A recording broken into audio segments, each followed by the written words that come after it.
Hello students, welcome to talking textbooks leaving no child behind. आज हम जो chapter discuss करने वाले हैं उसमें हम लोग ऐसी बातें डिस्कस करेंगे कि भाई किस तरीके से अपने मम्मी पापा से बहुत सारी चीजें छुपा ली जाए और किस तरीके से अपने दोस्तों को सारी चीजें बता दी जाए, क्या क्या कोड किस तरीके से बनाने हैं और वर्ड्स को कोडेड लैंग्वेज में किस तरीके से कन्वर्ट करना है, इस बारे में हम लोग आज यहां डिस्कस करने वाले हैं। लेक्चर नंबर 1 में हमने देखा था कि भाई कोड किस तरीके से जनरेट किए जाते हैं, क्या चीजें हैं जिस तरीके से आप लोगों को कोड समझना चाहिए, और अगर कोड समझाना है किसी को तो सामने वाले को वो कोड ऑलरेडी पता होने चाहिए। ये सारी चीजें हम लोगों ने डिस्कस करी थी और इसी के साथ हम लोग आज शुरू कर रहे हैं हमारा अगला सेक्शन, जो कि होने वाला है क्या होने वाला है? जी हाँ, क्वेश्चंस वाला सेक्शन होने वाला है। मगर उससे पहले मैं ये बता दूं कि भाई talking textbooks leaving no child behind एक ऐसा प्लेटफॉर्म है जो आप लोगों के लिए लेकर के आया है 6 से 10 तक के ओलंपियाड लेवल का स्टडी और साथ ही साथ 6 से 10 तक के स्कूल एग्जामिनेशंस का प्रिपरेशन और एनटीएससी, एनएससी जैसे पीआरएमओ लेवल का प्रिपरेशन भी हम आपको करवा रहे हैं। उसी के साथ साथ ये वो बेहतरीन टीम है जो आप लोगों को सारी preparation on time with amazing lectures करवा रही है और आगे भी करवाती रहेगी। ठीक है, पीआरएमओ का कोर्स प्रशांत सर का हमारे चैनल पर शुरू हो चुका है।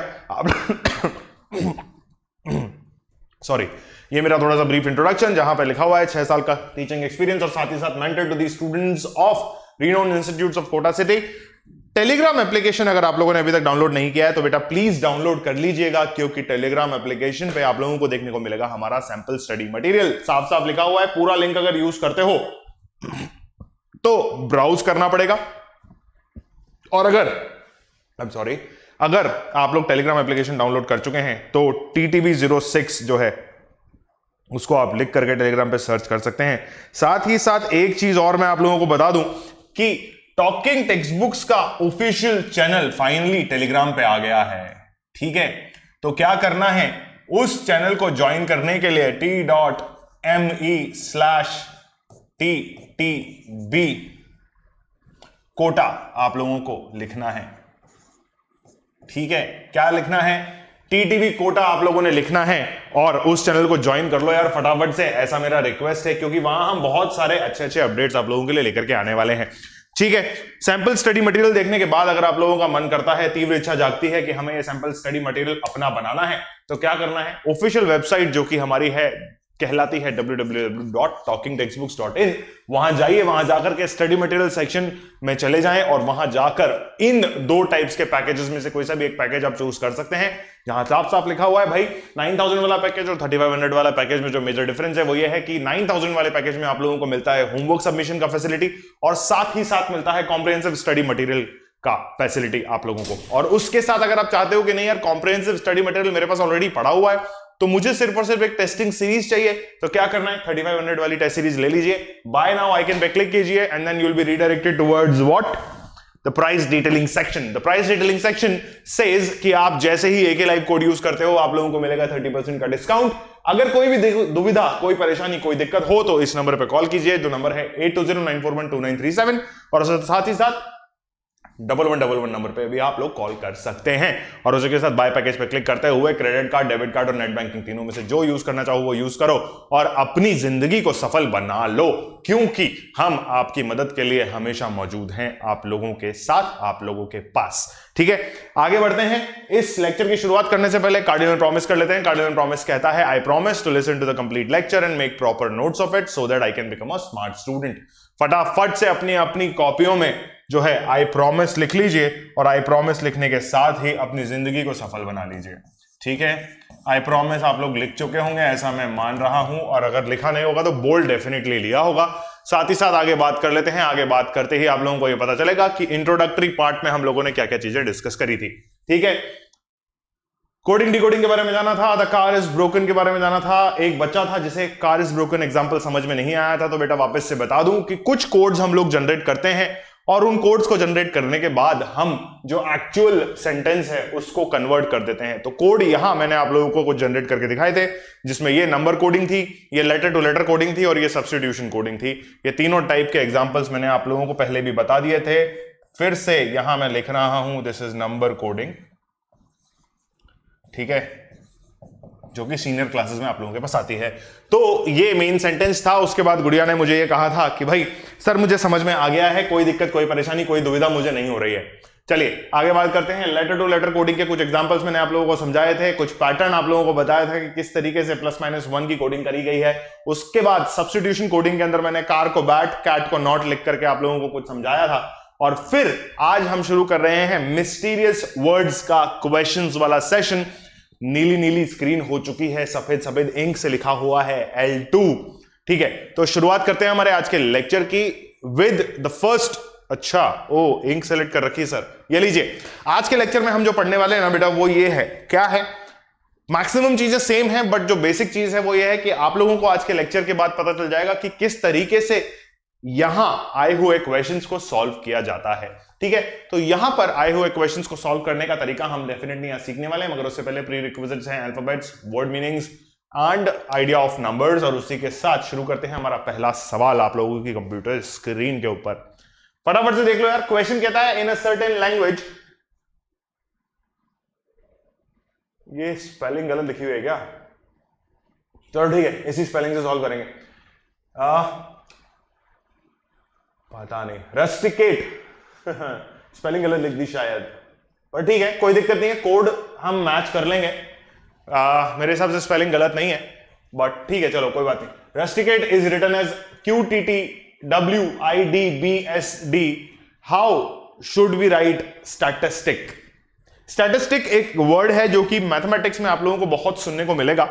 ठीक है, तो सांख्यिकी हम शायद इसको बोलते हैं। तो रस्टिकेट जो है उसको हमने लिखा हुआ है QTTUIDBSD से। और अगर मैं आप लोगों को ये कहूं कि भाई क्या करना है इस क्वेश्चन के अंदर, तो आओ देख लेते हैं। यहां सबसे पहले तो आप लिख लीजिए कि आपका रस्टिकेट, अच्छा मार्कर नहीं चल रहा है क्या? अच्छा हाथ रख देंगे तो मार्कर नहीं चलेगा भाई। RUSTITATE, ठीक है, उसका कोड क्या बना हुआ है? QTTUIDBS और T। तो बेटा ये ध्यान से देखो, इस कोड को देखते ही आप लोगों को ये समझ में आ जाना चाहिए कि सर यहां पर तो कुछ गड़बड़ सी लग रही है, तो क्वेश्चन कहीं गलत तो नहीं, ऐसा हम डेफिनेटली सोच सकते हैं। मगर अगर मैं कोड को ध्यान से देखता हूं तो मुझे R के बाद Q लिखा हुआ नजर आता है, यानी कि कोडेड लैंग्वेज में Q लिखा हुआ है। ठीक है, और फिर U के बाद T लिखा हुआ है। मगर सर आपने तो लेक्चर नंबर 1 में बताया था कि सेम अल्फाबेट का सेम कोड नहीं हो सकता। ठीक है, तो सर ये तो प्रॉब्लम हो गई। नहीं बेटा, प्रॉब्लम नहीं हुई है, क्योंकि ये क्वेश्चन जो है थोड़ा सा डिफरेंट टाइप का है। कैसे डिफरेंट टाइप का है मैं बताता हूं। नंबर कोडिंग का जो मैंने आप लोगों को गैप बताया था, यानी कि अल्फाबेट कोडिंग के अंदर एक कोडिंग मैंने आप लोगों को यहां स्टार्ट में बताई थी, जहां मैंने आप लोगों को ये कहा था कि ये देखो बेटा प्लस माइनस वाली कोडिंग मैंने आप लोगों को बताई थी। तो वही चीज जो है इस क्वेश्चन के अंदर अप्लाई हो रही है। क्या हो रहा है? R की पोजीशन कितनी होती है जरा बताओ तो? 18 होती है। इसकी पोजीशन 17 होती है कि नहीं होती है? अगर U की पोजीशन की मैं बात करूं आपसे, तो U की पोजीशन कितनी होती है?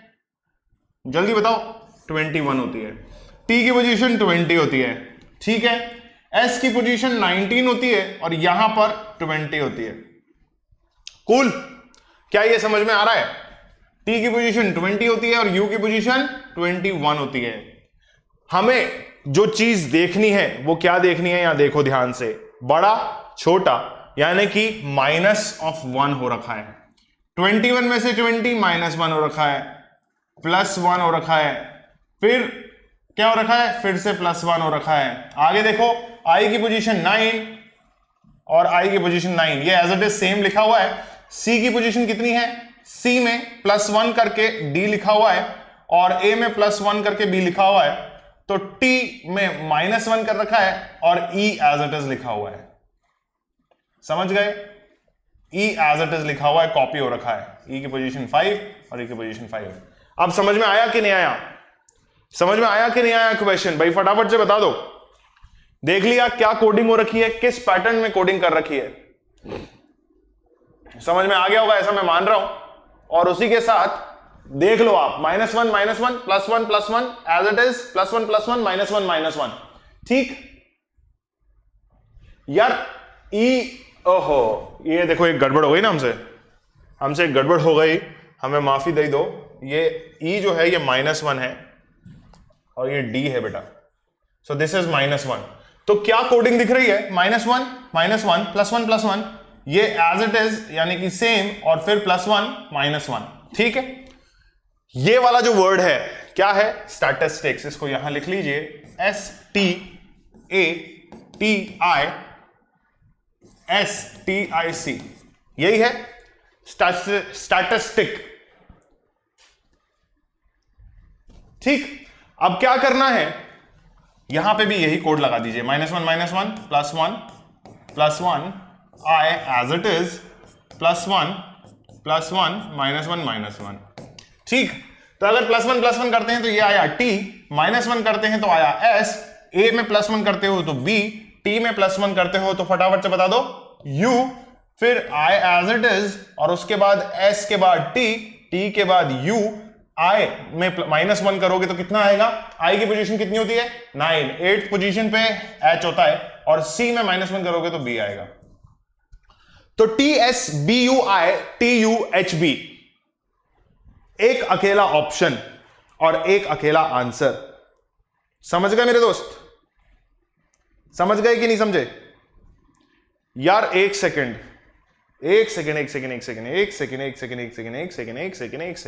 ये आर है। ठीक, RSBUITUHB, ये आप लोगों का आंसर है। ऑप्शन बी मुझे जो है ये एग्जैक्ट मैच होता हुआ दिख रहा है, तो मैं ऑप्शन बी को अपना आंसर बना देता हूं, RSBUITUHB। ठीक, कोडिंग का पैटर्न समझना है और किस तरीके से वो कोडिंग हो रही है ये हमें देखना है। ठीक, चलिए हमारे अगले सवाल की तरफ अग्रसर होते हैं। फटाफट से आप लोगों की कंप्यूटर स्क्रीन पे वही लेटर टू लेटर कोडिंग का सवाल यहां मैं लिख रहा हूं कि एक्चुअल में हो क्या रहा है, और उसके बाद आप लोग मुझे सोल्यूशन बताओगे। GSK Z B और G। ठीक है बेटा, फटाफट से बता दो क्या है इसका सोल्यूशन। तुम्हारा 45 सेकंड शुरू होते हैं अब। हेल्थ को लिखा है GSKZHZDG, तो नॉर्थ को आप किस कोड में लिखोगे? जल्दी से बता दो बेटा।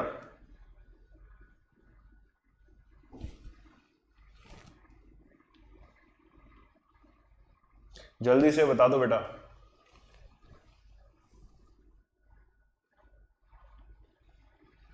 ये एक चीज ध्यान रखना, एक थोड़ा सा मिस्टेक हुआ है।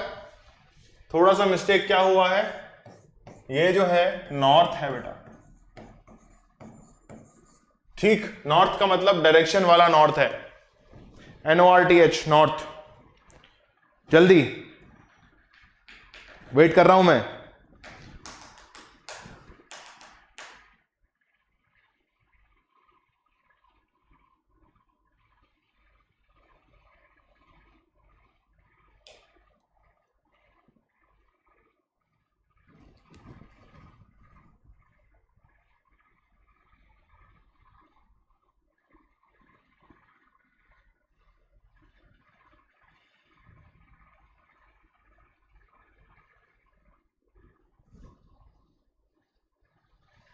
क्या हो रखा है फटाफट से बताओ।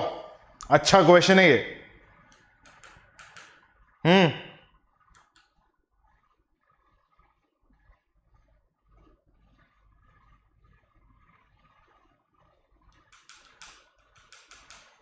देखो बताता हूं क्या हुआ है। HTLAE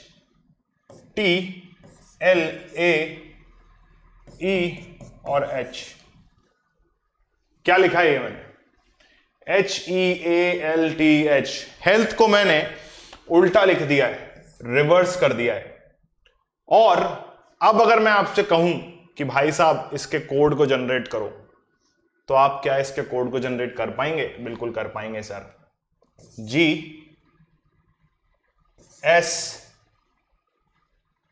L से जस्ट पहले कौन सा लेटर आता है? वो आता है K, और A से जस्ट पहले कौन सा लेटर आता है? पता है क्या? पता है क्या? जल्दी बताओ। ये देखो, ठीक है, और फिर डी और फिर जी वापस से। ये आपका कोड था बेटा, ठीक है। Is it clear? क्या हुआ है, कैसे समझ में आएगा, ये देखो। एक्चुअल में ये जो कोड है ना, ये जो कोड है ये इस वर्ड के लिए है, मगर अगर मैंने इस वर्ड को उल्टा लिखा तभी ये कोड जनरेट हो रहा है, समझे? इस वर्ड को उल्टा लिख के कोड जनरेट किया और इस कोड को इसका कोड बता दिया, ठीक है। अच्छा क्वेश्चन है, ध्यान से सुनना।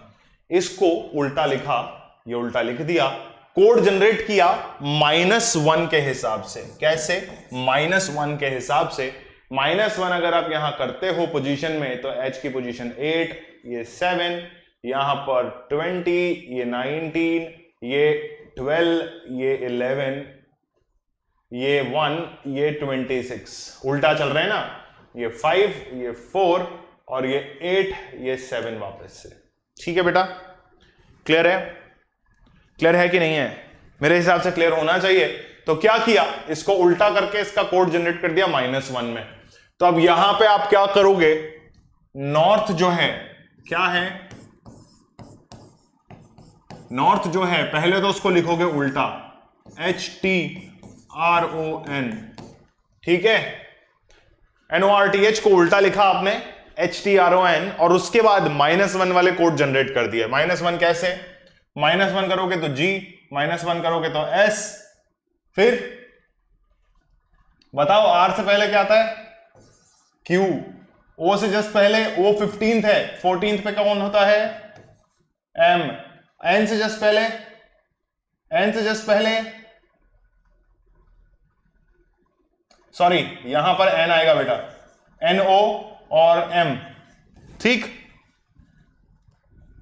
क्लियर है कि नहीं है? क्लियर है कि नहीं है?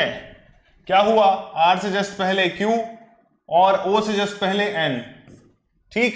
तो GSQNM ये आपका कोड हो जाएगा किसके लिए? नॉर्थ के लिए, ठीक। ये आपका कोड किसके लिए हो जाएगा? नॉर्थ के लिए। GSQNM जहां लिखा हुआ है उसको टिक मार्क कर दीजिए और अपना फाइनल आंसर बता दीजिए, ठीक है भाई। ऑप्शन नंबर बी हमारा फाइनल आंसर है क्वेश्चन नंबर 2 के लिए। क्वेश्चन नंबर 3 करो बेटा। In a certain code breakthrough is return as इतना। भाई साहब क्या ही कर दिया सर, पता ही नहीं चल रहा है। तो distribution is return as what? Question को अगर आप ध्यान से देखोगे तो आप लोगों को आंसर पता चल जाएगा। जल्दी से देख लो और मुझे बता दो कि क्या हो रखा है इस क्वेश्चन के अंदर। जल्दी देखो बेटा, जल्दी देखो, जल्दी देखो, जल्दी देखो।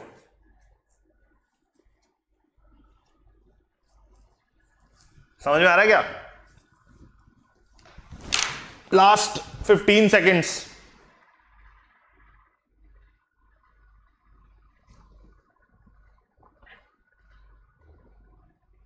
लास्ट 15 सेकेंड्स है भाई।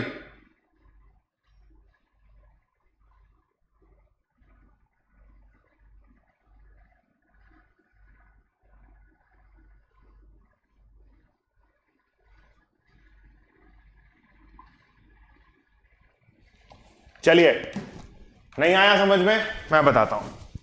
ध्यान से देखो इस ब्रेक थ्रू को।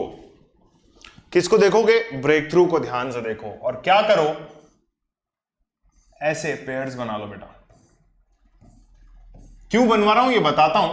1 2 3 4 5 6, ठीक है, समझ में आ गया? ठीक है। अब ये देखो, EA OH HR BR दिख रहा है, GH ये रहा, और KT। तो एक्चुअल में अगर मैं इसको देखता हूं तो मेरे पास क्या कोड बन के आ रहा है? 2, EA का 2, OU का 5, HR का 4, BR का 1, GH का 6 एंड KT का 3। क्या मेरे पास ये 6 के 6 कोड जनरेट होके आ गए? तो अगर मैं आपसे ये कहता हूं कि ब्रेक थ्रू को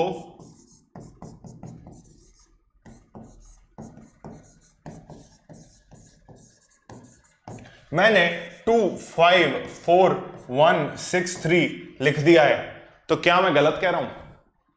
नहीं कह रहा हूं, क्योंकि 254163 जो मैंने कोड यहां जनरेट की है उसके हिसाब से मैंने यहां उसको जमा दिया। ठीक है, क्या आप लोगों को समझ में आ गया? क्या आप लोगों को समझ में आ गया? तो अब उसी हिसाब से लेट्स राइट द लेटर और सॉरी वर्ड डिस्ट्रीब्यूट।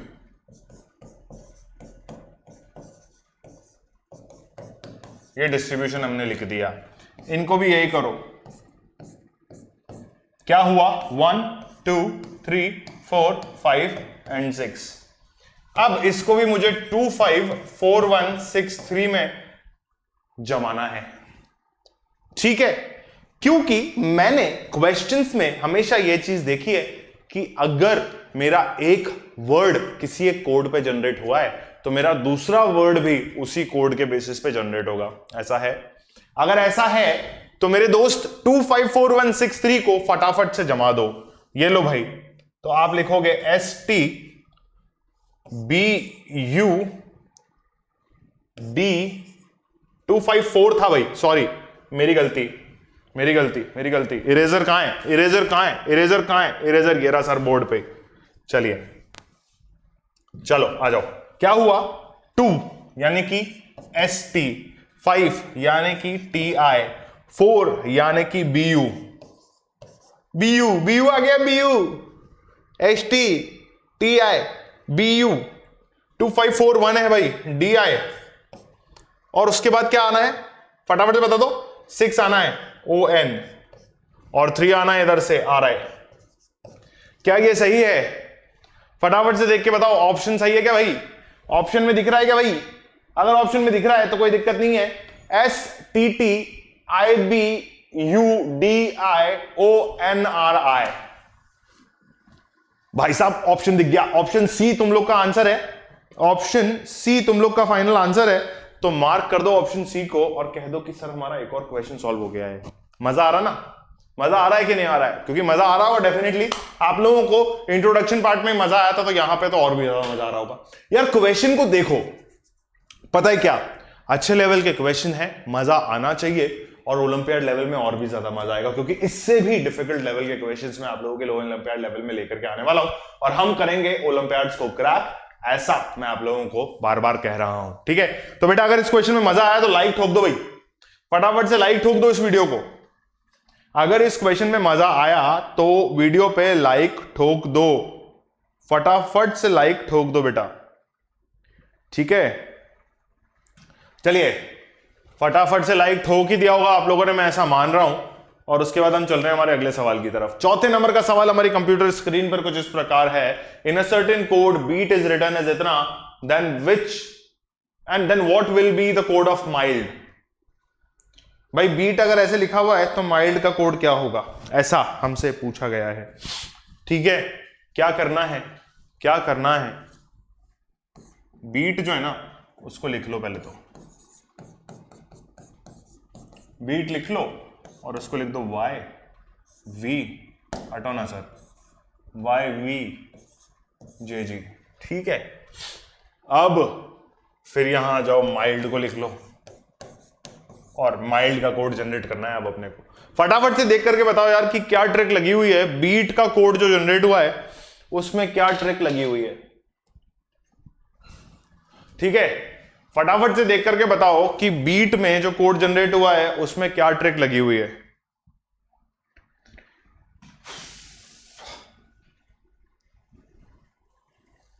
जल्दी देखो, जल्दी से देखो, जल्दी देखो, जल्दी देखो, जल्दी देखो, ओ देखो, ओ देखो, ओ देखो, जल्दी देखो बेटा।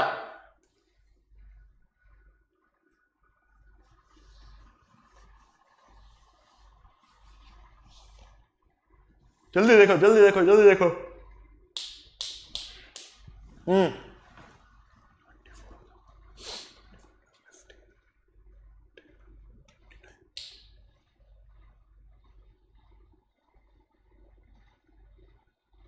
जल्दी देखो क्या हो रखा है, YVJG।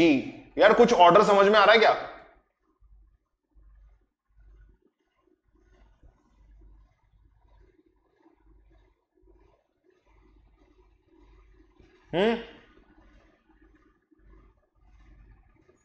जल्दी देखो।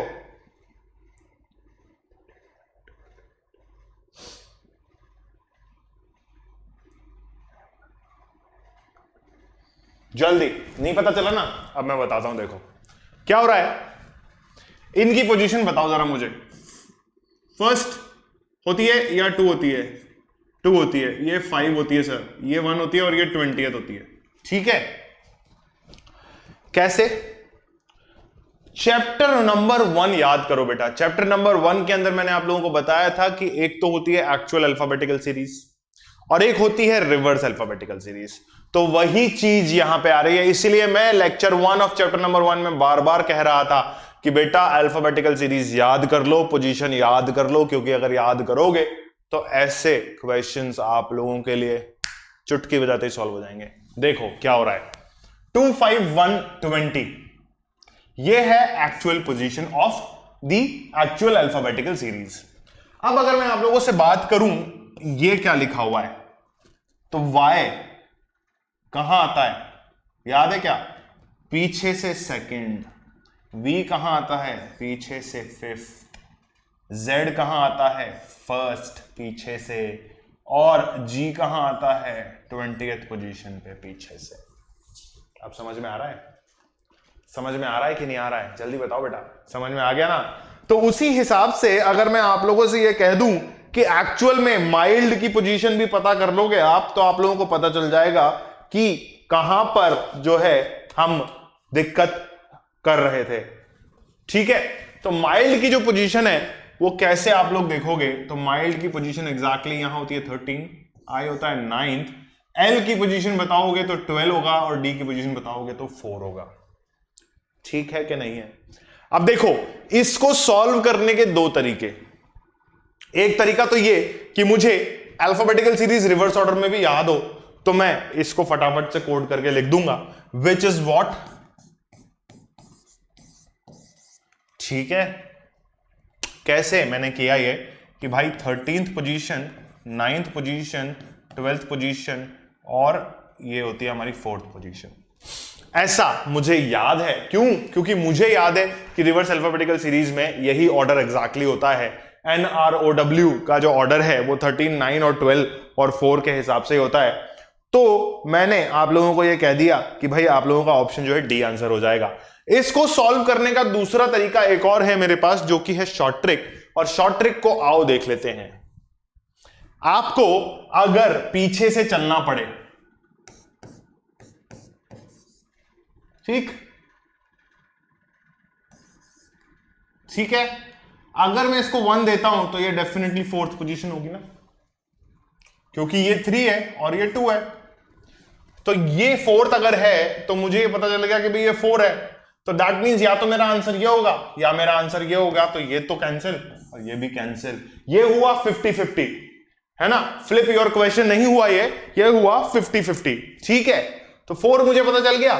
और अगर आप लोगों को ध्यान हो, क्योंकि आप में से कुछ बच्चे 7th क्लास के लेक्चर भी देखते हैं, क्योंकि आप में से कुछ बच्चे 8th क्लास के लेक्चर भी देखते हैं, तो जब भी मैंने आप लोगों को तीनों क्लासेस के अंदर रिवर्स अल्फाबेटिकल सीरीज सिखाई है, तो मैंने हर बार उसमें यह कहा है कि बेटा एक्चुअल अल्फाबेटिकल सीरीज में एम की पोजीशन होती है 13, लेकिन अगर आप रिवर्स अल्फाबेटिकल सीरीज की बात करते हो तो एन की पोजीशन 13 होती है। ये फ्लिप हो जाता है। ठीक है, ये फ्लिप हो जाता है, ये मैंने आपको हर बार कहा है।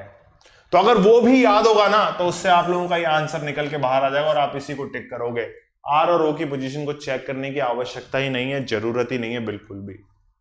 ठीक है बेटा, क्लियर है कि नहीं है? अगर क्लियर नहीं है तो कोई बात नहीं, कोई परेशानी नहीं है, बट अगर क्लियर है तो हाँ भर दो, और अगर अभी तक वीडियो को लाइक नहीं किया है तो लाइक कर दो। ऐसे ही क्वेश्चन मैं आप लोगों के लिए और भी ला रहा हूं आगे। ये लो क्वेश्चन नंबर 5, फटाफट से देखो बेटा। ये भाई साहब सब्स्टिट्यूशन कोडिंग के क्वेश्चन शुरू हो चुके हैं।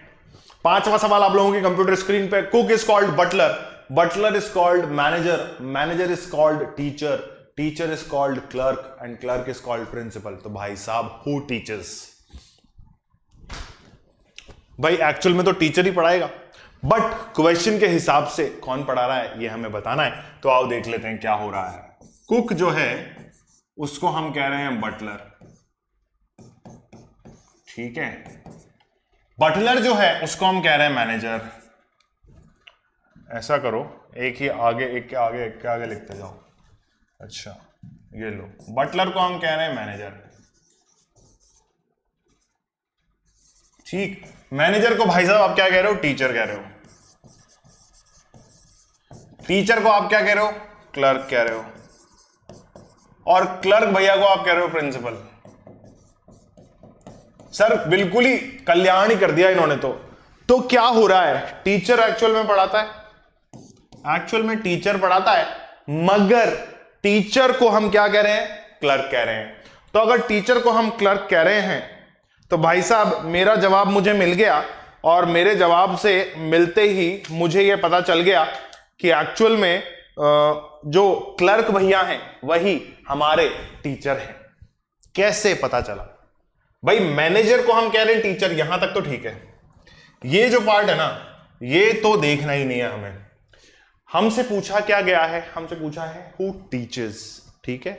तो टीच कौन करता है या पढ़ाता कौन है, पढ़ाता कौन है बेटा, पढ़ाता है टीचर, यानी कि अध्यापक, यानी कि शिक्षक जो है वो हमें पढ़ाता है। तो अगर हमें शिक्षक पढ़ाता है तो हम यहां आ जाएंगे सीधा सीधा। मगर उस शिक्षक को हम क्या कह रहे हैं, उस शिक्षक को हम कह रहे हैं क्लर्क। तो अगर शिक्षक को हम क्लर्क कह रहे हैं तो इस सवाल के हिसाब से हमें क्लर्क को ही अपना आंसर मार्क करना है, क्योंकि यहां पूछा हुआ है कि भाई पढ़ा कौन रहा है।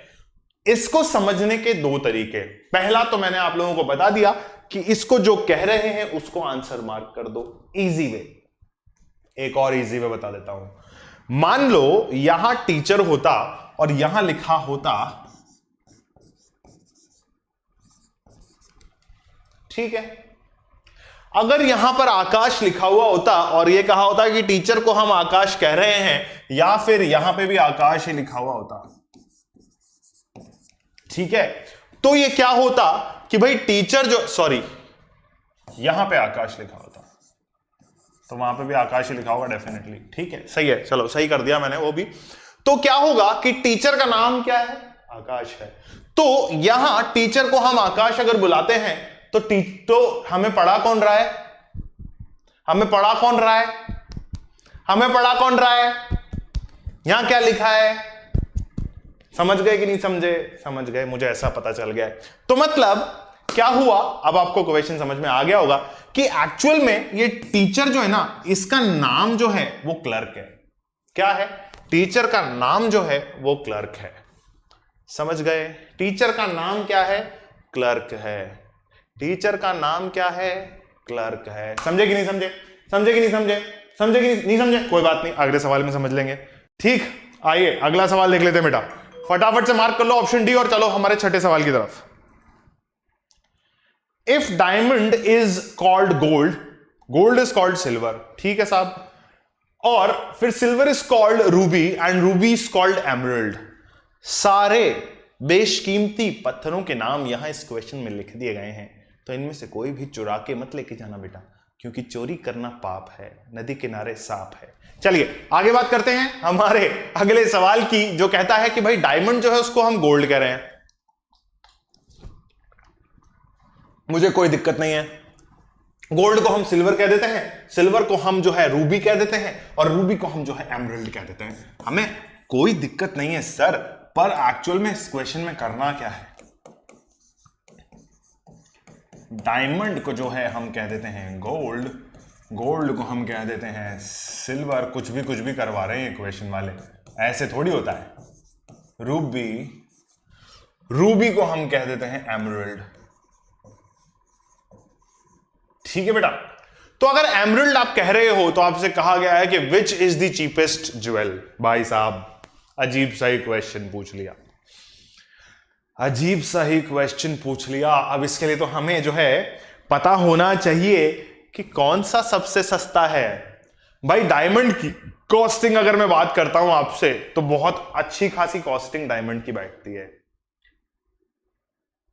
फिर अगर मैं आपसे कहता हूं कि बाकी जो स्टोन है जिसको हम रूबी कहते हैं और एमरल्ड कहते हैं और गोल्ड कहते हैं, ठीक है, तो ये सारे क्या है कि ये सारे भी बहुत महंगे मिलते हैं,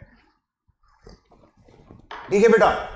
जो सबसे सस्ती चीज मुझे यहां दिखती है, जो सबसे सस्ती चीज मुझे यहां दिखती है वो है, इस क्वेश्चन को सॉल्व करने वाले लोग पता है कौन होंगे? मतलब इतना कुछ लिखना ही नहीं था इस क्वेश्चन के अंदर, इतना कुछ लिखना ही नहीं था इस क्वेश्चन के अंदर, क्योंकि अगर लड़कियां इस सेशन को देख रही होती तो वो फटाक से आंसर दे देती कि सर सिल्वर सबसे सस्ता होता है, और सिल्वर को हम कह रहे हैं रूबी, तो रूबी हमारा फाइनल आंसर है। वो क्यों कह देती बेटा? क्योंकि लड़कियों को बहुत इंटरेस्ट होता है ज्वेलरी के अंदर, और यहां लिखा हुआ है ज्वेल, तो मतलब अगर लड़कियां इस सेशन को देख रही हैं तो उन्होंने अपना आंसर लिख दिया है, ऐसा मैं मान रहा हूं। अगर कमेंट बॉक्स में नहीं लिखा है तो उन्होंने क्या है कि अपने मन में लिख लिया है कि भाई मुझे तो पता है कि सबसे सस्ता सिल्वर होता है, और सिल्वर को हम क्या कह रहे हैं? रूबी कह रहे हैं। तो अगर रूबी कह रहे हैं तो डी ऑप्शन मेरा करेक्ट आंसर होगा, ठीक है भाई। ये क्वेश्चन आपकी मम्मी जी भी सॉल्व कर सकती हैं बहुत इजीली, तो मम्मी को भी बिठाओगे अगर इस क्वेश्चन को सॉल्व करने, तो मम्मी भी फटाफट से जवाब दे देंगी कि अरे बेटा सिल्वर सबसे सस्ता होता है और सिल्वर को कहते हैं रूबी, तो रूबी जो है आपका फाइनल आंसर है, ठीक है। चलिए चलते हैं हमारे अगले सवाल की तरफ। बहुत इजी क्वेश्चन था ये वाला। 7वां सवाल देख लो बेटा, 7वां सवाल फटाफट से देख लो और उसका भी आंसर मुझे बता दो। If I is called hand, hand is called mouth. अगर आंख को हाथ कहते हैं, हाथ को मुंह, मुंह को कान और कान को नाक, तो नाक को टंग कह रहे हैं। With each of the following would, which of the following, sorry, with which of the following would a person here. कुछ नहीं करना, बहुत ही बेतुका सा क्वेश्चन है। कहा है which will be used for hearing purpose, यानी कि एक इंसान सुनने के लिए किस चीज का यूज करता है। हमने पढ़ा हुआ है कि हमारे जो सेंसेस होते हैं, उन सेंसेस में ईयर्स जो होते हैं उनसे हम सुनते हैं। तो अगर हम हमारे कान से सुनते हैं तो ईयर इज कॉल्ड नोज, ठीक है। तो आपका आंसर आप लोगों की कंप्यूटर स्क्रीन पर लिखा हुआ है और आप लोगों ने कह दिया है कि आप लोगों का आंसर जो है वो नोज है बेटा। क्या है? नोज है। Your answer is nose, that is option C, ठीक है बच्चों, ठीक है क्या बच्चों? फटाफट से मार्क कर लो बेटा। क्या है? आंख को कहा है हाथ, हाथ को कहा है मुंह, मुंह को कहा है कान, और कान को कह रहे हैं नोज। बात वही आ रही है, टीचर आकाश, आकाश टीचर, समझ गए ना? फ्लिपिंग हो रही है, तो मतलब ईयर का नाम क्या है? नोज है। तो ईयर का नाम क्या है? नोज है। तो आप सुनते किससे हो भाई साहब? आप सुनते हो नोज से। इस क्वेश्चन के हिसाब से आप नोज से सुनते हो। समझ में आ गया? समझ में आ गया। तो चलिए हमारे अगले सवाल की तरफ चलते हैं। ऑप्शन आप लोगों ने मार्क कर लिया है, सी आप लोगों का ऑप्शन है। अगले सवाल की तरफ अग्रसर होते हुए हम बढ़ते हैं और एक और वर्ड प्रॉब्लम का सवाल देख लेते हैं। सॉरी, एक और जो है सवाल देख लेते हैं based on substitution method, which says sky is star, star is cloud, cloud is earth, earth is tree, tree is book. Oh, then where do the birds fly? चिड़िया कहां उड़ती है? बता दो भाई, चिड़िया कहां उड़ती है? चिड़िया उड़ती है स्काई में, और स्काई को यहां क्या कहा गया है? स्टार कहा गया है। तो स्टार जो है वो हमारा फाइनल आंसर होना चाहिए, ऐसा आप लोग कह रहे हो, ठीक है मेरे दोस्त? ऐसा आप लोग कह रहे हो, ठीक है। ऑप्शन सी जो है स्टार, वो अपना आंसर मार्क कर लो, ठीक है बेटा। क्या हुआ? पूरी कहानी कही गई और फिर कह दिया कि भैया चिड़िया कहां उड़ती है। तो हमें ऑब्वियसली पता है चिड़िया आसमान में उड़ती है, और अगर आसमान में उड़ती है तो आसमान को हम क्या कह रहे हैं? स्टार कह रहे हैं। आसमान को कह रहे हैं तारा, चांद को कह रहे हैं सितारा, तो तारा जो है हमारा फाइनल आंसर होगा। That is star is going to be the final answer to this kind of a question. अगले सवाल की तरफ फिर से बढ़ते हैं। बहुत ही इजी क्वेश्चंस हैं जो कि वर्ड अल्फाबेट सब्स्टिट्यूशन या वर्ड सब्स्टिट्यूशन के क्वेश्चंस आते हैं। इजी ही क्वेश्चन होते हैं। आज की तारीख का आखिरी सवाल आप लोगों की कंप्यूटर स्क्रीन के ऊपर है बेटा, फटाफट से सॉल्व कर लो। Room is called bed, bed is called window, window is called flower, flower is called cooler. On what would a man sleep?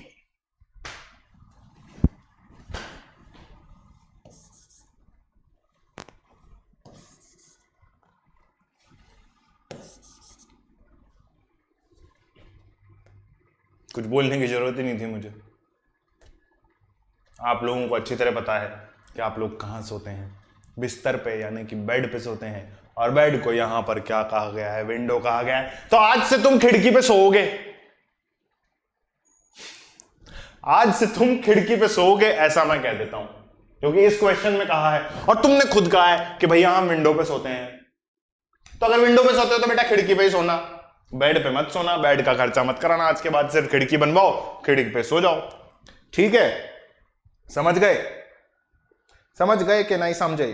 तो फटाफट से विंडो यानी कि खिड़की पे सो जाओ और बने रहो मेरे साथ, और इस सेशन को लाइक करते रहो, शेयर करते रहो, सब्सक्राइब करते रहो चैनल को, और फटाफट से कमेंट करते रहो। अगर ये क्वेश्चंस आप लोगों को अच्छे लगे हों तो डेफिनेटली कमेंट करो बेटा। कुछ क्वेश्चन हो अपने दिमाग में कि सर इसको कैसे करेंगे, उसको कैसे करेंगे और कैसे कैसे करेंगे, तो फटाफट से मुझे क्वेश्चंस पूछ सकते हो कमेंट बॉक्स के अंदर। पर्सनली मुझे मैसेज भी कर सकते हो। हर स्क्रीन के नीचे बार बार जो है ऐसा लिखा हुआ आता है AK लाइव कोड यूज करो, और जो है टेलीग्राम आईडी ये है और मेरा मोबाइल नंबर ये है, तो इस पर आप मुझसे बात कर सकते हो। ठीक है, तो इसी तरीके से बने रहिए मेरे साथ। अगली बार करेंगे हम olympiad level questions of the same chapter, chapter number 6, जहां पर हम लोगों ने आज जो है सारे क्वेश्चंस बहुत बढ़िया तरीके से किए। तो keep joining the family of 6,000 plus subscribers and keep cracking all your goals whatever you want to by using my code AK Live. Thank you everyone.